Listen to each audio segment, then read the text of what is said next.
PEGI 18.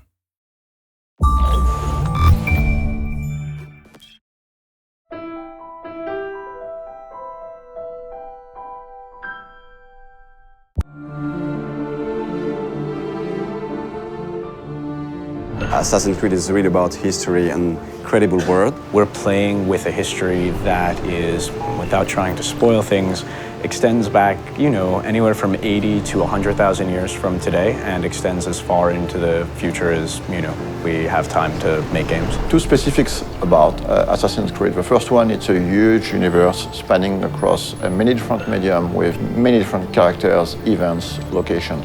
The second one is the community. The community on Assassin's Creed is extremely knowledgeable about this universe and also has very high expectation about what's coming next in terms of story. So putting all these things together, we realized it was time to fit everything into one reliable source of information. Actually, it really has been a back and forth process between the Encyclopedia writers and the games writers to make sure that all the content of the book, of the Encyclopedia, is really accurate. Well, we start by going through all the data, and then we would decide on what articles we wanted to do. And once we had that settled, we would write down a brief description of the article, send it out to the external writers, who would then return the full content to us. The best part about this project was adding new content.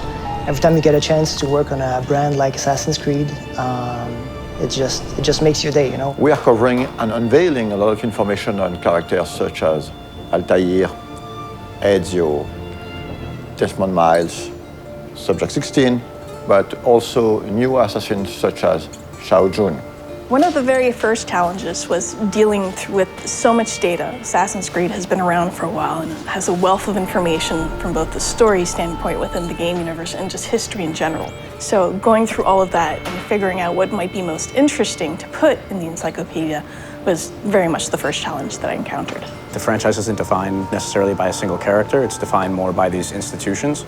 So we have the option of moving in and out of different historical periods, different geographical locations, different individual important events throughout human history. And so we have a wide variety of options, a lot of different material that we can mine for ideas and stories. Imagine this project as a huge puzzle with thousands of different pieces involving a lot of different people. We have tools to track all the narrative threads that we're creating. So we have database, we have Bibles, we have some visual guidelines. So my main role is to make sure everything fits together. So what we did was we tried to match specific kinds of content to writers whom we knew or figured would be interested in writing that kind of stuff. Some of the biggest experts on Assassin's Creed are actually within the community. So when the time came to start writing the encyclopedia, we realized it would be very good to try to seek one writers coming from the community. So I heard about the job writing for the Encyclopedia on the UB Workshop website,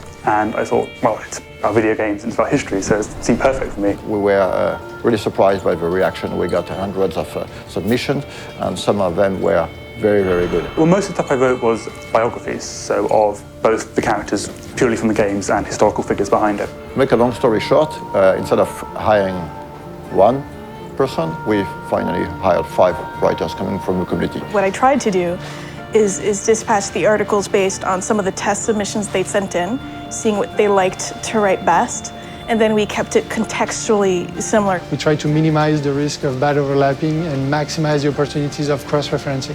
As for the design aspect of the encyclopedia, we worked with a local agency called Double Echo. They were crucial to the creative process.